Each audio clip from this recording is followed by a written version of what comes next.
आपके स्मार्टफोन में 3 खतरनाक ऐप्स आपके फोन को हैक करवा सकते हैं। अगर हैं तो फौरन डिलीट मार दो। और कैसे पृथ्वी से पुरुषों की प्रजाति खत्म हो जाएगी, सिर्फ औरतें ही राज करेंगी, लेकिन कैसे? और लाखों भारतीयों का डेटा बोट मार्केट में कैसे और कितने रुपए में बेचा जा रहा है? और ट्रेन के ऊपर ये ढक्कन क्यों लगाए जाते हैं और इनका काम क्या होता है? और पृथ्वी से बहुत साल पहले डायनासोर खत्म हो गए थे, लेकिन अब ये डायनासोर कहाँ से आए? दोस्तों, इन सभी अमेजिंग फैक्ट्स को जानने वाले हो इस वीडियो में, इसलिए बने रहिए वीडियो के लास्ट तक। और वीडियो को शुरू करने से पहले ही वीडियो को लाइक और चैनल को सब्सक्राइब कर लें। तो चलिए शुरू करते हैं वीडियो को।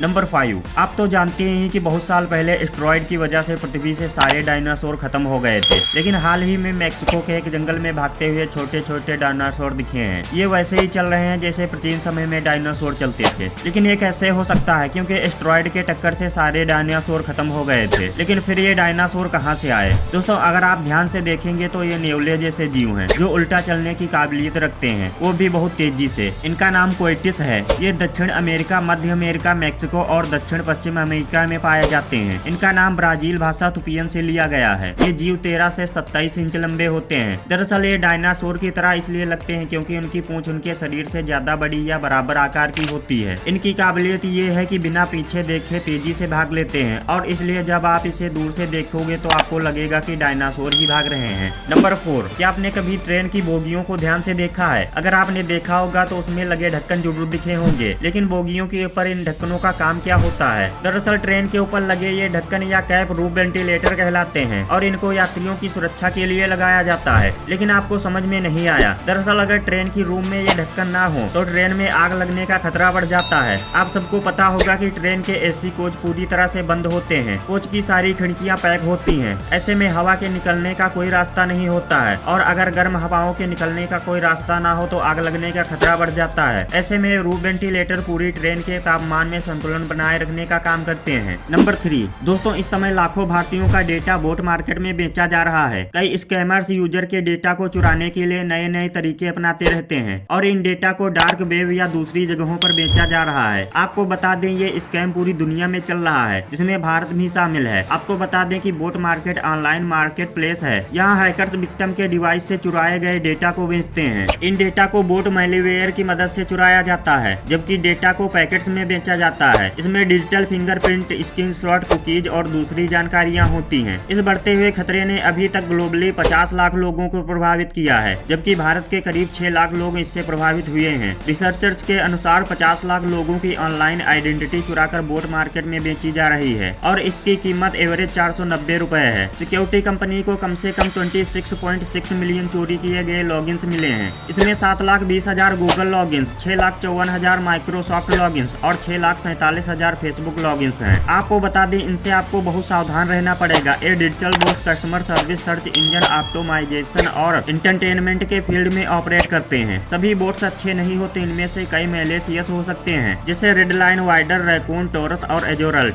ये पॉपुलर मैलवेयर हैं जो डेटा की चोरी कर उसे जमा करते हैं और फिर उसे बेचते हैं। इसलिए आप भी इनसे सावधान रहिए, क्योंकि आपका भी डेटा कभी भी चोरी किया जा सकता है। इससे बचने का सिर्फ एक ही तरीका है कि बेकार के एप्स और वेबसाइट में लॉग इन ना करें। नंबर 2। दोस्तों, पुरुषों का भविष्य खतरे में है। एक दिन आएगा जब पृथ्वी पर पुरुष पैदा ही नहीं होंगे, लेकिन यहाँ एक सवाल उठता है कि फिर इनकी जगह कौन लेगा? कौन बढ़ाएगा इंसानों की पीढ़ियों को? एक स्टडी में यह डरावना खुलासा हुआ है कि वाई क्रोमोसोम खत्म हो रहे हैं, और एक जानवर के तो खत्म भी हो चुके हैं। एक समय आएगा जब लड़के पैदा ही नहीं होंगे, सिर्फ और सिर्फ लड़कियां ही होंगी। हाल ही में proceedings of the national academy of science journal में इस विषय पर एक रिसर्च पेपर छपा है, जिसमें नरों को पैदा करने वाले जीन्स के खत्म होने पर स्टडी भी की गई है। तो चलिए समझते हैं कि वाई क्रोमोसोम इंसानी लिंग को कैसे तय करता है। दोस्तों, इंसानों और कई अन्य स्तनधारी जीवों में मादाओं के पास 2X क्रोमोसोम होते हैं, जबकि नरों के पास एक X और दूसरा छोटा क्रोमोसोम Y होता है। इनका नाम इनके आकार को परिभाषित नहीं करता है, लेकिन X में 900 जीन्स होते हैं। ये ऐसे जीन्स होते हैं जिनका लिंग निर्धारण से कोई मतलब नहीं होता है, यानी ये लड़का या लड़की तय नहीं करते हैं। और Y क्रोमोसोम में करीब 55 जीन होते हैं। इनके अलावा कई नॉन कोडिंग DNA में भी वाई क्रोमोसोम भले ही आकार में एक्स से छोटा होता है, लेकिन वह तय करता है कि भ्रूण में लड़का है या लड़की। आमतौर पर जब प्रेगनेंसी के 12 हफ्ते बीत जाते हैं तब मास्टर सेक्स जीन बाकी इस जीन को निर्देश देता है कि अब तुम नर टेस्टिस का निर्माण करो। भ्रूण में बनने वाला टेस्टिस ही नर हार्मोन्स को निकालता है, इसकी वजह से लड़का पैदा होता है। मास्टर सेक्स जीन को sex region on the Y के तौर पर जाना जाता है। 16.6 करोड़ों सालों में वाई क्रोमोसोम 900 जीन से कम होकर 55 जीन्स पर आ गया है। इसका मतलब है कि हर 10 लाख साल पर इंसानों का वाई क्रोमोसोम 5 जीन खो रहा है, यानी अगले 1.10 करोड़ सालों में इंसानों का वाई क्रोमोसोम पूरी तरह से अपने सारे जीन को खो देगा और बस यही अंत हो जाएगा पुरुषों के पैदा होने का। और आपको बता दें, सांप और छिपकली में ये जीन खत्म हो चुके हैं, ये अपने आप प्रजनन करके बच्चा पैदा करते हैं। नंबर 1 दोस्तों, गूगल प्ले स्टोर पर कई ऐसे ऐप्स हैं जो बिल्कुल भी परफेक्ट नहीं है। प्ले स्टोर में कई ऐसे ऐप्स हैं जो संक्रमित रहते हैं और यूजर के डेटा को चुरा लेते हैं, प्राइवेसी खत्म करते हैं और बैंक अकाउंट तक पहुंच जाते हैं। तो चलिए देखते हैं कहीं आपके फोन में ये ऐप तो नहीं है। अगर आपके फोन में लेजी माउस, टेलीपैड और पीसी कीबोर्ड है तो फौरन डिलीट मार दो। ये तीनों ऐप्स काफी पॉपुलर हैं। Synopsis cyber security research centre ने इन तीनों ऐप्स में कमजोर और मिसिंग ऑथोराइजेशन और इनसिक्योर कम्युनिकेशन को उजागर किया है। अगर आपके फोन में ये तीनों ऐप्स हैं तो फौरन डिलीट मार दो। तो चलिए जानते हैं इनसे बचने का तरीका। देखा जाता है कि जब भी हम कोई ऐप डाउनलोड करते हैं तो कई परमिशंस मांगी जाती हैं। जैसे जब भी आप फोटो एडिटिंग ऐप डाउनलोड करते हो तो इंस्टॉलेशन के वक्त storage apps, photo gallery, camera और माइक्रोफोन तक पहुंच की रिक्वेस्ट आती है। ऐसे में फेक ऐप इस बहाने आपसे निजी जानकारियां मांगता है और जल्दी में हम उसको अनुमति दे देते हैं। ध्यान रहे, जब भी कोई ऐप डाउनलोड करे तो उससे पहले रिव्यू जरूर चेक करें। वहाँ यूजर अपना एक्सपीरियंस लिखते हैं जिससे समझा जा सकता है कि ऐप डाउनलोड करें कि नहीं। गूगल प्ले स्टोर ऐप के नीचे की तरफ क्रिएटर्स की डिटेल शेयर करता है, तो आप क्रिएटर के नाम पर क्लिक करके देख सकते हैं। ध्यान रहे कि उन ऐप्स को ही डाउनलोड करें जो काफी पॉपुलर हैं और अच्छे रिव्यूज के साथ हों। तो आपको हमारी यह जानकारी कैसी लगे हमें कमेंट में जरूर बताना और वीडियो को लाइक और चैनल को सब्सक्राइब जरूर कर लेना। तो मिलते हैं अगली वीडियो में, तब तक के लिए जय हिंद।